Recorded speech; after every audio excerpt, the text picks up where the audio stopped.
বলছি এটা? এইটাই বাদাম লাড়ু বলবে। আচ্ছা, বাদাম লাড়ু। এটা তো লাড়ুরই পরব। তিলের লাড়ু, চিড়ার লাড়ু, মুড়ির লাড়ু, বাদাম লাড়ু, নারকেল লাড়ু, যত রকমের লাড়ু বানাতে পারে। তো আমরা এখন বাদাম লাড়ু বানাবো। এটার জন্য একটু তেল দিয়েছি কেন, ঠিক চকাগুলো ছাড়বে সেই জন্য। বাস, কোনো এটা তেলের তার কোনো অমন বিশেষ কাজ নেই। এটাকে ভালো করে ভাজতে হবে, লাইটতে থাকতে হবে, নাহলে লাল লাল হয়ে পুড়ে গেলে তিতা লাগবে। এখন গুড়টা ফুটছে, গুড়ের পাক হচ্ছে।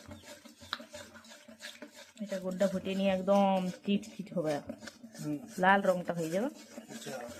আর হাতটাই ডাব ডাব হবে, তখন এটা বাদামটা ছাড়িয়ে দেবে। এবারে আমরা টেস্ট করে ট্রাই করব এটা হয়েছে না নাই। বাস বাস হয়ে গেছে, দেখো কত সুন্দর ডাব বাদাম যাচ্ছে চিট চিট। বন্ধ করি। এই আমাদের ফিনিশিং লাড়ু। এটা হলো নর্মাল লাড়ু, আর এটা হলো চকলেট ফ্লেভার লাড়ু। এটা উপরে আমরা চকলেট দিয়েছি।